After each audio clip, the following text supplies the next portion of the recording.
से मिलेंगे यहीं पे। प्लीज आइए, थोड़ा अपना इंट्रोडक्शन दीजिए। जी, मैं कुलदीप कुमार, शाहकोट डिस्ट्रिक्ट जलंधर, पंजाब से। जी, मेरे साथ मेरी वाइफ है, पत्नी है मेरी, किरण अरोड़ा। हमारी बच्ची को जून 2024 में पेट की इन्फेक्शन हुई। उसकी हमने मेडिसिन ली। मेडिसिन की वजह से इसकी प्रॉब्लम और बढ़ गई।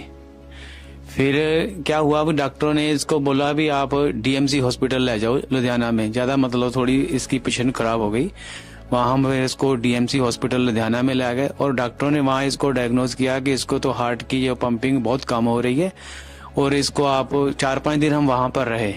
इसकी आपको बड़े से हॉस्पिटल में जाइए। उन्होंने बोला श्री गंगाराम हॉस्पिटल और जहाँ पीजीआई में आप चले जाएं, वहाँ जाके आप बच्ची को डायग्नोज कराए। तो मैं तो डॉक्टर बीआरसी को पिछले 3 साल से फॉलो करता हूँ। तो मैंने तो अपनी वाइफ से भी सलाह की, चलो फिर भी इन्होंने बोला भी एक बार हम चलो पीजीआई में जाके व्यू ले ले। वैसे हमारा पहले मन हमने बना लिया था कि हम लुधियाना से ही वापस जाएंगे और डॉक्टर बीआरसी की जो डीआईपी डाइट है उसको फॉलो करेंगे, पर हम व्यू के चक्कर में पीजीआई चले गए। जैसे डॉक्टरों ने, वो डीएमसी के हॉस्पिटल वाले डॉक्टरों ने ना हमें डरा बहुत दिया था कि पता नहीं आपकी बच्ची बचेगी कि नहीं बचेगी, इतना उन्होंने हमें डरा दिया था। इसलिए हम डर की वजह से हम वहाँ चले गए। पीजीआई में हम 4-5 दिन वहाँ रहे।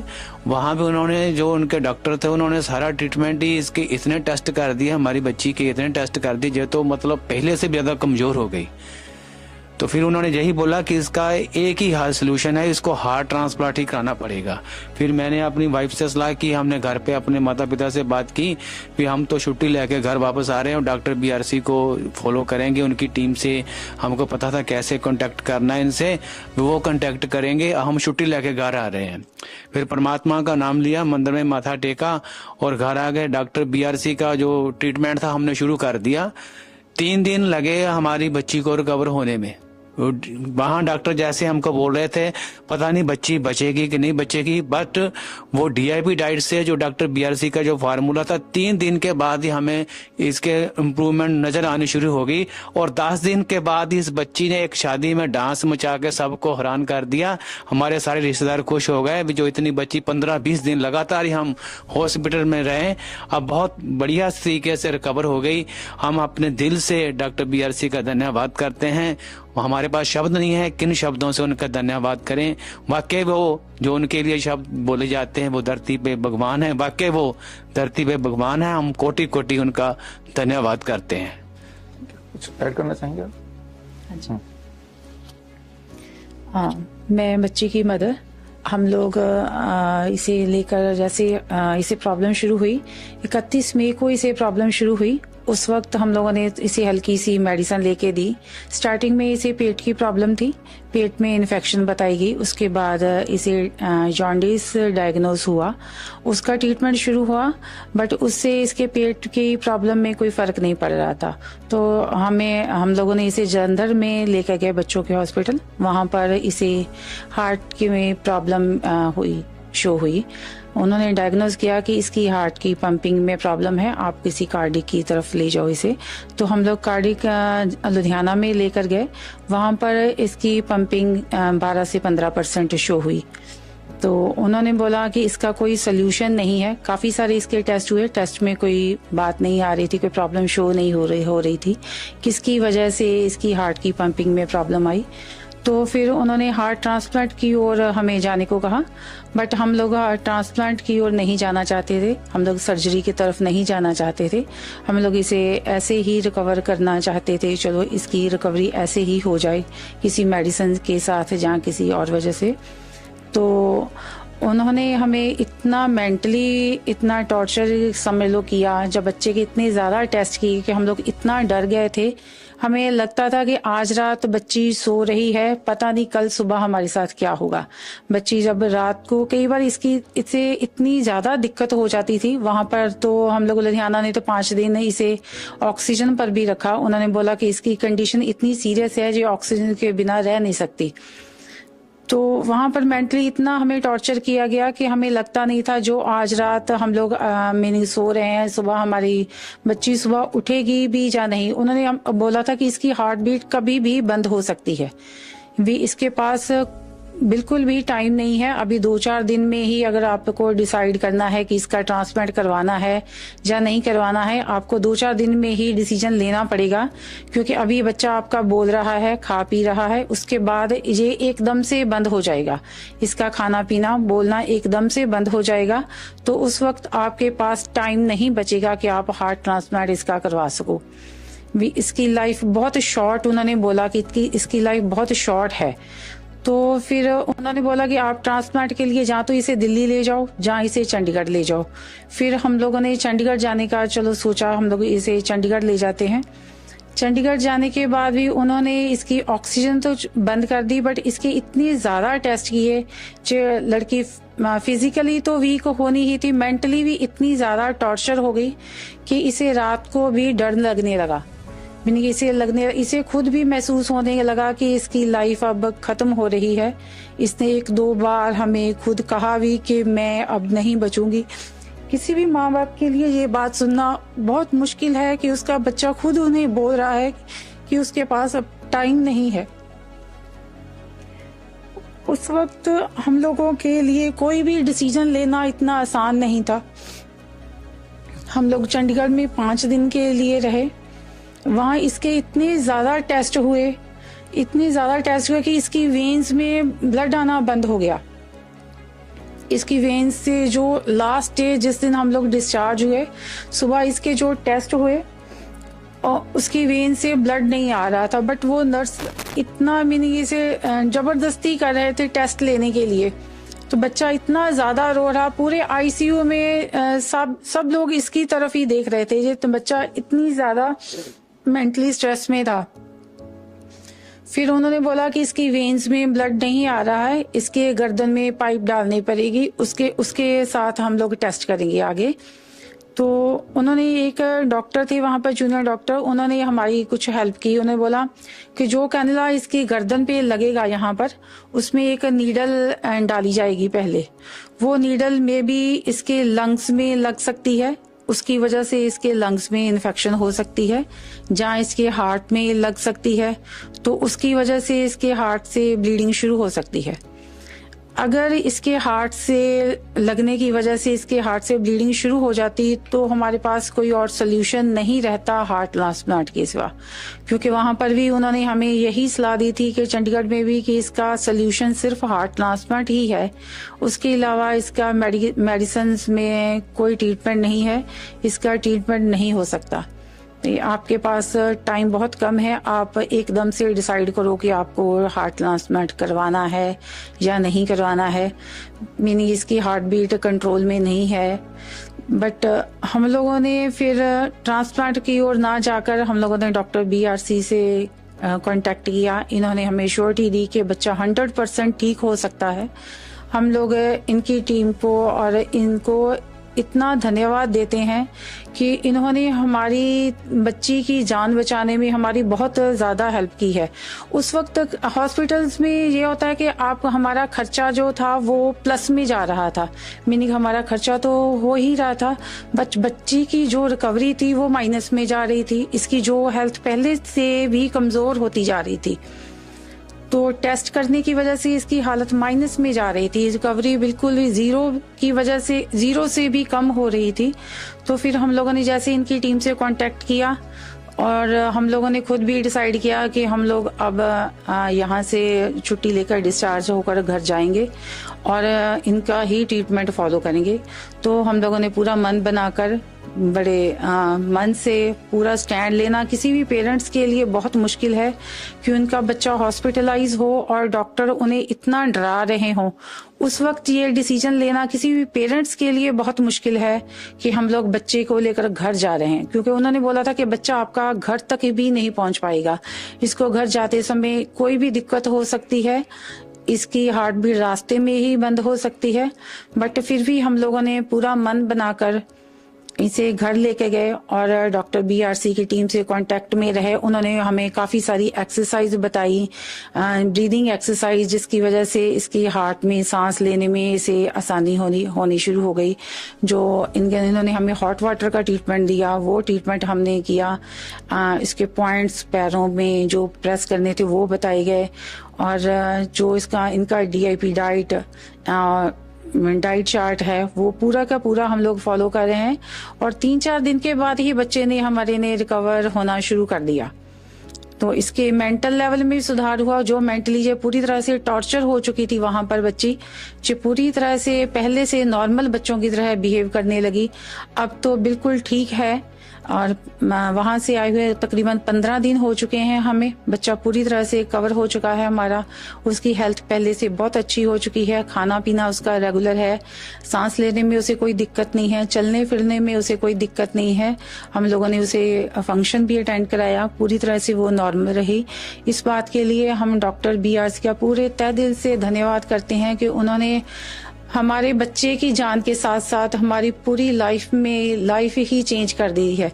क्योंकि किसी भी माँ बाप के लिए जो बहुत बड़ी बात होती है, उसके बच्चे को कुछ हो जाए तो हमारी तो पूरी की पूरी लाइफ, हमारी फैमिली की लाइफ ही स्पॉइल हो जाती। क्योंकि किसी की बच्चे की लाइफ के साथ ही माँ बाप की लाइफ जुड़ी होती है। तो हम लोग पूरी तहे दिल से इनको धन्यवाद देते हैं, हमारे बच्चे की लाइफ को बचाने के लिए, हमारी लाइफ बचाने के लिए। और जो हमारा खर्चा हो रहा था इतना, वो भी नहीं हो रहा, क्योंकि हम लोग रेगुलर जो डाइट वगैरह दे रहे हैं बच्चे को, नॉर्मल दे रहे हैं, फ्रूट्स वगैरह दे रहे हैं, सैलड्स दे रहे हैं, वो नॉर्मल डाइट में ही आता है। उसमें कोई एक्स्ट्रा खर्चा नहीं होता है। Thank you sir. आपने देखा किस तरह से बहुत बड़ी दिखने वाली प्रॉब्लम का सिंपल सोल्यूशन हो सकता है। एक तरफ वो हार्ट ट्रांसप्लांट की बात कर रहे हैं, दूसरी तरफ एक simple diet, fruits and vegetable की बात कर रहे हैं। तो एक बार वृंदा से मिल लेते हैं, बच्चे से मिल लेते हैं। बच्चा अभी is already on the screen, zoom के थ्रू बच्चा अपने घर पे है इस वक्त। एंड वृंदा, क्या आप मेरी आवाज सुन पा रहे हो? Yes sir. ओके, सो ये कैमरे को थोड़ा जूम करना है आपको, so that Vrinda can be seen by the audience. Vrinda, आप कौन सी क्लास में हो? 9th। कौन से श्री स्कूल में? चैतन्य टेक्नो स्कूल पंसिया। ओके, ये कौन से शहर में है? कहाँ पे? शाहकोट। ओके, कौन सा शहर? District Jalandhar, Shahkot district Jalandhar. Shahkot district Jalandhar, Punjab. Okay, ठीक है ठीक है। अब कैसा फील कर रहे हो? सर अभी बहुत ज्यादा अच्छा फील कर रहे हैं। Very good very good very good very good. तो हाँ, मुझे भी देख के लग रहा है कि आप अच्छा फील कर रहे हो, ये बहुत ही अच्छी बात है। तो और आपको ये फ्रूट्स एंड वेजिटेबल डाइट खाने में कैसा लग रहा है? नो सर, सर मुझे फ्रूट्स पसंद है वैसे तो। हाँ, तो अच्छा है, इसको अभी भी खाना, हमेशा के लिए खाना है ये, क्योंकि इससे आप कभी बीमार पड़ोगे तो फटाफट सीख हो। बीमार तो हम पड़ते ही हैं, खांसी जुकाम बुखार ये सब चीज़ें, लेकिन फ्रूट्स एंड वेजिटेबल डाइट जब आप लोगे और लेते रहोगे तो हमेशा के लिए that will protect you from all kind of illness, right. तो आपसे मिलके जूम के थ्रू बड़ा अच्छा लगा। एंड हम उम्मीद करेंगे कि इस दिन इन पर्सन भी हम मिलेंगे। फिलहाल आप यहाँ फिजिकली तो प्रेजेंट नहीं हो, लेकिन आपके मम्मी पापा और एक हमारे पेशेंट या मित्र वली जी, आप भी आइए स्टेज पे, प्लीज कम, आइए आइए। और हम एक किताब आज रिलीज करेंगे, आपके मम्मी पापा जब घर में आएंगे तो ये किताब आपको दे देंगे। आइए।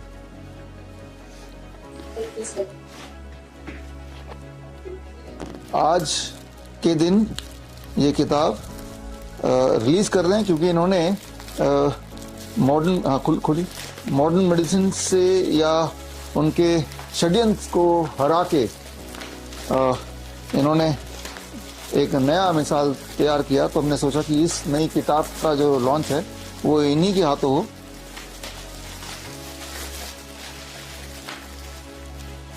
If you are the first responder, ये किताब का नाम है। ये किताब हिंदी इंग्लिश दोनों भाषा में है।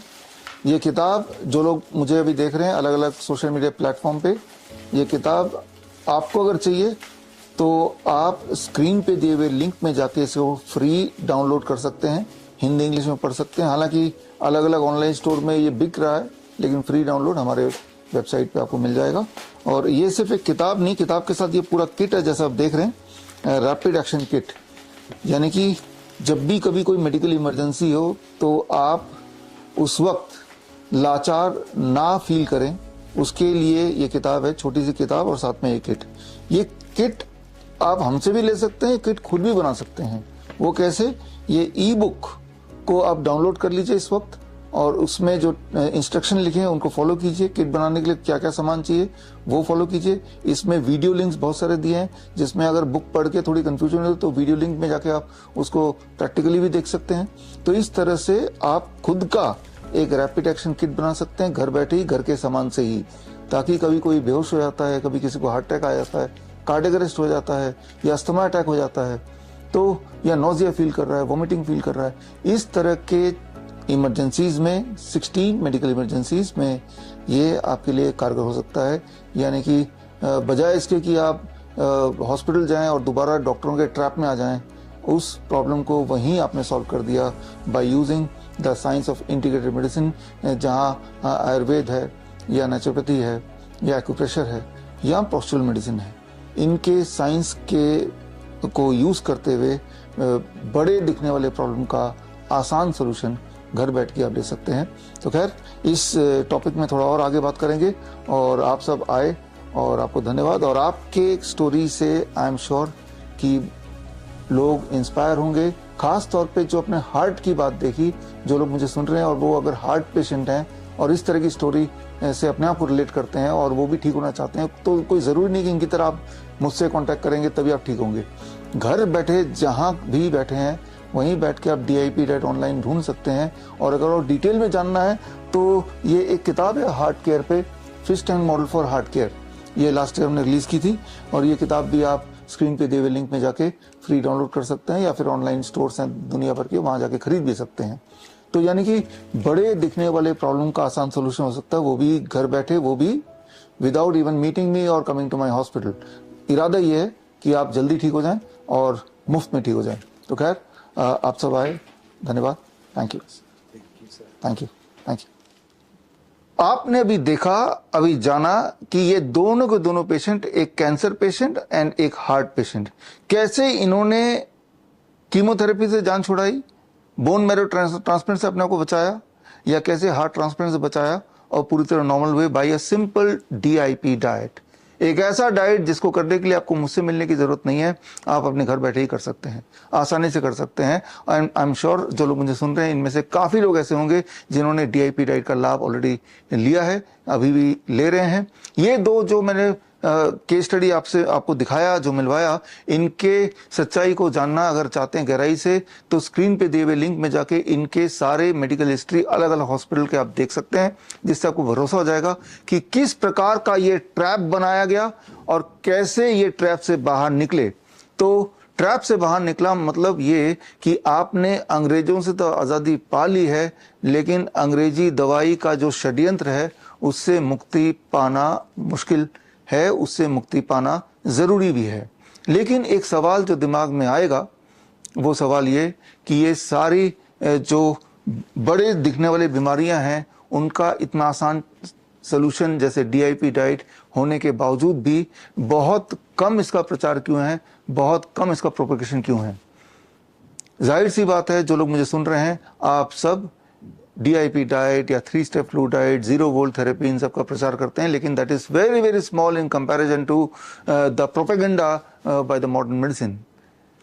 इस देश में या दुनिया के अलग अलग देशों में आपकी तरह मेरे कुछ मित्र हैं जो वही सोच रखते हैं जो सोच आप या मैं रखता हूं, और जो इस नेचुरल आसान प्रोटोकॉल को दुनिया तक पहुंचा रहे हैं।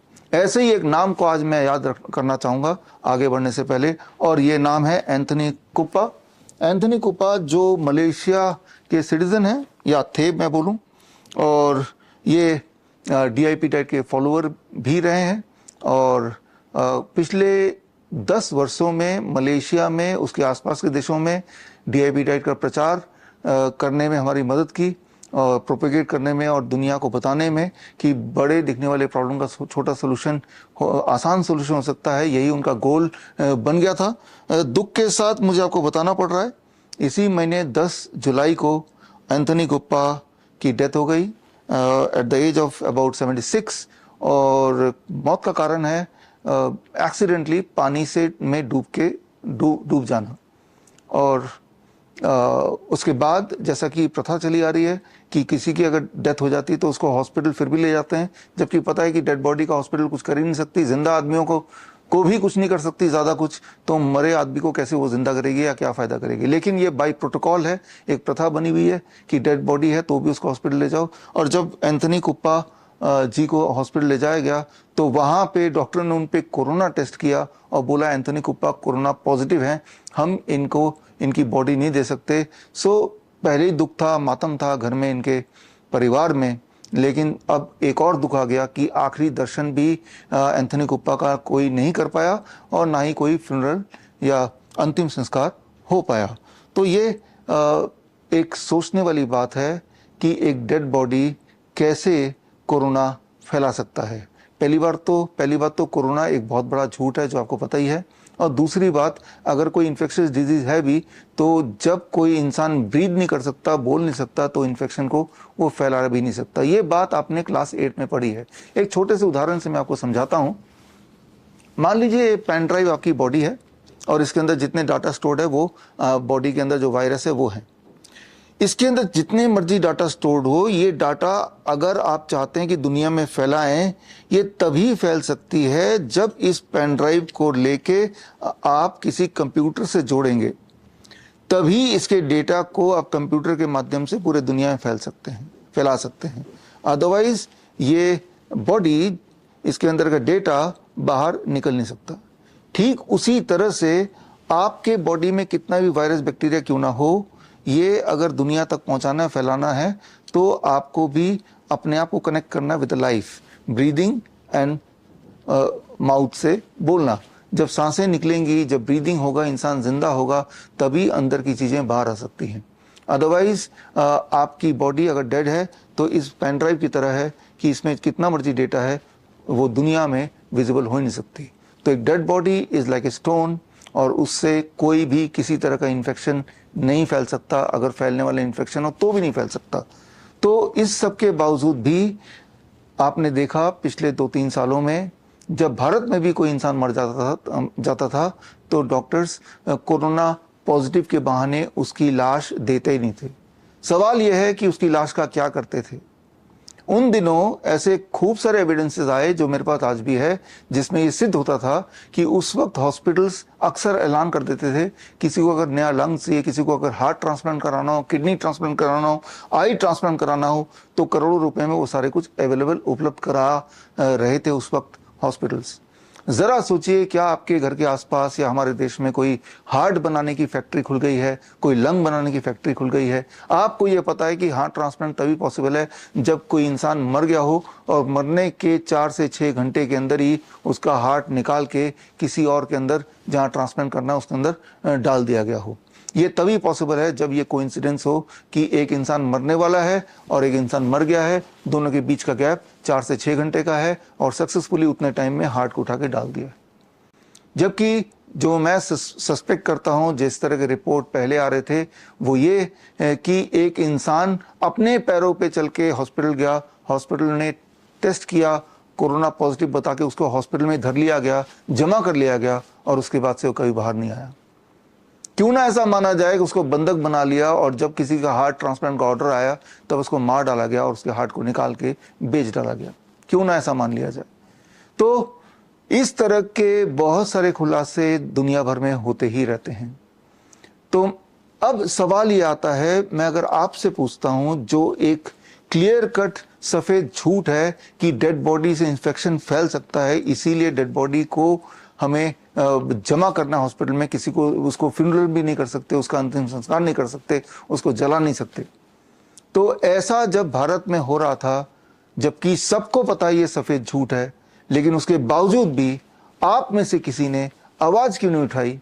आपने ये ज्यादा आसान माना कि अपनों को, अपने बच्चे या किसी के माता पिता को हॉस्पिटल में छोड़ के आ गए और भूल गए जिनको आप सबसे ज्यादा प्यार करते हैं, और आपने उस सफेद झूठ का साथ दिया कि कोरोना फैल जाएगा।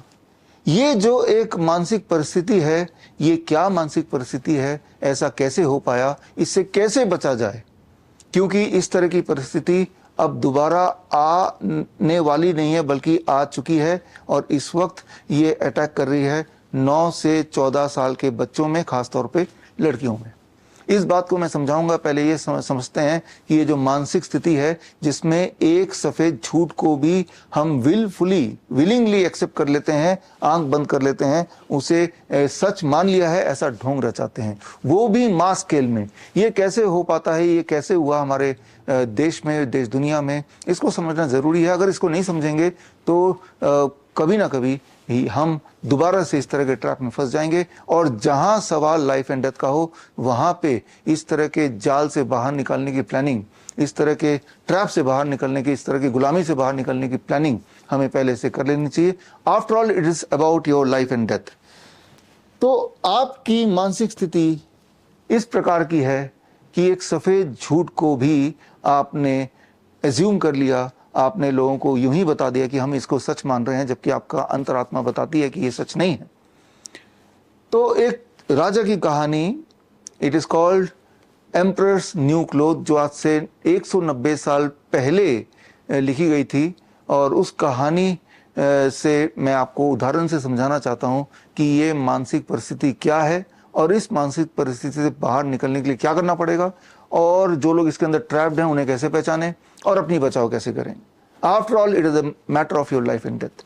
तो इसको थोड़ा समझते हैं। समझने के लिए वो कहानी पे चलते हैं, और कहानी पे ये एक राजा की कहानी है। एक ऐसा राजा जिसका मुख्य शौक था अलग अलग कपड़े पहनना, नए कपड़े पहनना, और सिर्फ कपड़ों में उसका मन लगता था। रोज नए नए कपड़े पहनता था, महंगे महंगे कपड़ा पहनता था। पूरे उसके साम्राज्य को पता था कि राजा को सिर्फ एक चीज से प्यार है, वो है अपने कपड़े। और इसीलिए चापलूसी करने के लिए जब राजा नए नए कपड़े पहन के अपने दरबार में निकलता था तो सारे के सारे दरबारी यूं ही चाहे ना चाहे राजा की तारीफ करते थकते नहीं थे कि राजा जी, एम्पर जी, आप तो बहुत ही अच्छे लग रहे हैं, ये कितना अच्छा आप पे सूट कर रहा है, ये रंग बड़ा अच्छा है, ये कपड़ा बड़ा अच्छा है, ऐसा कभी हो नहीं सकता। इस तरह की जो तारीफें सुनने की राजा को आदत थी। बात दूर दूर तक फैलती गई कि एक ऐसा राजा है जिसको अपने कपड़े से बहुत ज्यादा प्यार है, नए कपड़ों से बहुत प्यार है, और पूरा ऑब्सेशन है, कपड़ों में ही वो खोया रहता है। और ये बात पता चली दो ठग को, जिसका नाम बोल सकते हैं कालिया और सांबा। उन्होंने एक प्लान बनाया, कालिया सांबा ने, और जाके वो राजा से मिले। राजा से मिलके एक सूटकेस लेके गए और बोला, राजा जी, मैंने सुना है कि आपको कपड़ों से बड़ा प्यार है, तो हम आए हैं आपके लिए दुनिया का सबसे स्पेशल कपड़ा लेके, और वो कपड़ा इस सूटकेस के अंदर है। और राजा ने इच्छा जताई कि भाई वो कपड़ा मुझे दिखाओ। तो कालिया और सांबा ये बोलने लगे कि ये इतना स्पेशल कपड़ा इतने स्पेशल मटेरियल से बना है, इसकी खासियत ये है कि दुनिया में इकलौता है, और खासियत ये कि ये कपड़ा उन्हीं को दिखाई देता है जो अपने पद के लिए, जिस पद पे वो बैठा है उसके लिए अगर वो सक्षम है और वो डिजर्व करता है वो पद, तभी उसको एक कपड़ा दिखाई देगा। जो बिल्कुल मूर्ख है, जो किसी लायक नहीं है, उसको एक कपड़ा दिखाई नहीं देगा। राजा को बड़ी इच्छा हुई कि दिखाओ, मुझे देखना है कपड़ा। और तभी कालिया ने कपड़ा बाहर निकालने का नाटक किया, और नाटक करके हाथ को ऊपर करके बोला कि राजा जी देखिए कितना सुंदर कपड़ा है, कि आपको कपड़ा दिख रहा है। और ऑब्वियसली राजा को कोई कपड़ा दिखा नहीं, लेकिन राजा के दिमाग में आया कि अगर मैं बोल दूं मुझे नहीं दिख रहा तो ये सोचेंगे कि मैं इस गद्दी के योग्य नहीं हूं, मैं एक बुद्धू इंसान हूं, तो मैं कभी किसी को नहीं पता नहीं चलने दूंगा कि मैं योग्य नहीं हूं, बुद्धू हूं मैं। तो वो राजा बोलता, अरे वाह कितना बढ़िया कपड़ा है, ऐसा कपड़ा मैंने पहले कभी नहीं देखा, ये तो दुनिया का सबसे बढ़िया कपड़ा है। तो काली और सांबा ने प्रपोजल रखा कि आप बोलें तो आपके लिए कपड़ा सिलवा दूं। तो राजा खुशी खुशी मान गए, और राजा ये बात सोच के भी खुश हो गए कि काले सांबा को पता नहीं चला कि राजा अयोग्य है और बुद्धू भी है। तो राजा को काले सांबा ने बोला कि मुझे तो इतने सारे सोने के सिक्के चाहिए। राजा ने सारी डिमांड पूरी की, और उन सोने के सिक्के से उन्होंने दिखाया कि हम यहीं पे एक वर्कशॉप लगाएंगे और एक फैक्ट्री लगा के आपके स्पेशल कपड़े को बनाएंगे। और उन्होंने एक छोटी सी फैक्ट्री लगाई राजमहल में ही, और दिन रात कालिया सांबा ये एक्टिंग करने लगे कि वो कोई कपड़ा बना रहे हैं, जबकि वो कपड़ा था ही नहीं, सिर्फ कपड़ा बनाने की एक्टिंग थी। और इस बीच राजा देखने आए कि कपड़ा कितना बन गया। तो सांबा ने बोला देखो कपड़ा तो ऑलमोस्ट बन गया, कि देखिए कितना प्यारा लग रहा है कपड़ा। और राजा ने पहले ही ठान रखा था मैं कभी नहीं बताऊंगा कि मुझे नहीं दिखाई दे रहा है। राजा ने बोला वाह मुझे बड़ा अच्छा दिखाई दे रहा है। और पूरे जो दरबारी थे उनको भी इंतजार होने लगा कि एक इनविजिबल कपड़ा तैयार किया जा रहा है राजा के लिए, और ये इनविजिबल कपड़ा उन्हीं को नहीं दिखाई देगा जो बहुत मूर्ख होंगे या अपने पद के लिए जो सक्षम नहीं होंगे, लायक नहीं होंगे, उनको नहीं दिखाई देगा, बाकी सबको दिखाई देगा। और ये बात उनके साम्राज्य में हर जगह फैल गई प्रोपेगेंडा मीडिया के तहत कि राजा एक ऐसा कपड़ा सिलवा रहे हैं जो मूर्खों को नहीं दिखेगा, जो बुद्धिमानों को दिखेगा, या ऐसे लोगों को नहीं दिखेगा जो अपने पद के लिए सूटेबल ना हो। और फिर राजा को वो कपड़ा इन्होंने पहनाया, पहनाने की एक्चुअली एक्टिंग की, और राजा को भी एक्टिंग कर रहा था कि मैंने पहन लिया। और पहनाने की एक्टिंग के बाद कालिया और सांबा राजा को बोलने लगे राजा जी आप तो बहुत ही खूबसूरत दिख रहे हैं, क्या लग रहा है आपको? राजा ने अपने आप को शीशे में देखा और फिर राजा ने देखा मैं तो नंगा खड़ा हूं, लेकिन राजा ने फिर एक्टिंग की, अरे ये तो बहुत अच्छा कपड़ा है, इससे अच्छा तो डिजाइन हो ही नहीं सकता, मुझे तो बड़ा अच्छा लग रहा है, कलर भी मुझे बड़ा सूट कर रहा है। तो कालिया सांबा ने एक प्रपोजल दिया, क्यों ना इस कपड़े को पहन के आप पूरे अपने राजमहल का चक्कर लगाएं, अपने साम्राज्य का चक्कर लगाएं, इससे आपको ये भी पता चल जाएगा कि कौन कौन बुद्धू है जिसे कपड़ा नहीं दिखेगा, यानी कि वो बुद्धू, तो आपके लिए पहचान करना भी आसान हो जाएगा। तो राजा कालिया सांबा के बोलने पे और कालिया सांबा भी कपड़े पकड़ रहे हैं उसकी एक्टिंग करने लगे, जो कपड़ों का जो पीछे का पंख टाइप निकला होता है सुपरमैन की तरह, और वो राजा आगे के चलते और कालिया सांबा पीछे कपड़ा पकड़ने की एक्टिंग करते। और जब हमेशा की तरह वो अपने दरबारियों के सामने से निकल रहे थे, दरबारियों ने भी देखा और उनके दिमाग में आया रे राजा ने तो कुछ पहना नहीं है, शायद मुझे कुछ दिखाई नहीं दे रहा, लेकिन मैं कभी नहीं बताऊंगा कि मुझे वो कपड़ा दिखाई नहीं दे रहा, नहीं तो राजा मुझे सोचेंगे कि ये तो बुद्धू है और अयोग्य है अपने पद के लिए। तो हमेशा की तरह दरबारियों ने राजा की तारीफ की, अरे राजा जी आपने कितने बढ़िया कपड़े पहने, मुझे सब कुछ दिखाई दे रहा है, बहुत ही अच्छे कपड़े हैं। राजा का कॉन्फिडेंस बढ़ गया कि मेरे सारे दरबारी बहुत ही इंटेलिजेंट है, बहुत ही योग्य है। अब इन्होंने डिसाइड किया कि चलो भाई अब एक साम्राज्य का भी चक्कर लगा लेते हैं, देखते हैं कि हमारे साम्राज्य में कितने योग्य लोग हैं और कितने अयोग्य लोग हैं। अब राजा बिल्कुल नंगे इसी तरह से अपने दरबारियों के साथ चक्कर लगाने अपने साम्राज्य में चले गए, और साम्राज्य में के लोगों को पहले से ही आइडिया था कि एक ऐसा कपड़ा पहन के राजा आने वाले हैं जो मूर्खों को नहीं दिखेगा, सिर्फ बुद्धिमानों को दिखेगा। तो जब लोगों ने देखा तो लोगों को भी कुछ दिखाई नहीं दिया, कोई कपड़ा दिखाई नहीं दिया, लेकिन लोगों ने भी अपने मन में वही बात रखी कि शायद अगर मैं बोल दूं कि कुछ दिखाई नहीं दे रहा तो राजा सोचेगा कि ये बुद्धू है या अयोग्य है और मैं कभी ये होने नहीं दूंगा। तो लोगों ने भी नाटक किया, अरे राजा जी कितने अच्छा लग रहा है वो कपड़ा, आप पे तो बहुत अच्छा सूट कर रहा है, मुझे सब कुछ दिखाई दे रहा है। ऐसे में एक छोटा बच्चा वो बोल पड़ा कि राजा जी तो नंगे हैं, राजा जी तो नंगे हैं।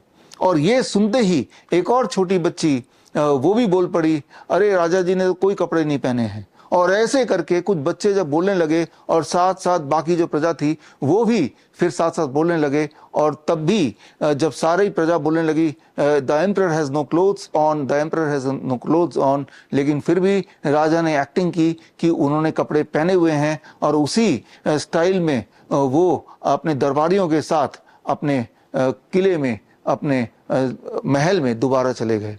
राजा को तो एक सबक मिल ही गई, लेकिन एक सबक आपको मिलना बाकी है। ये जो एक मेंटल बिहेवियर है इसे बोला जाता है naked emperor syndrome. Naked emperor syndrome का मतलब सोशल कंफर्मिटी।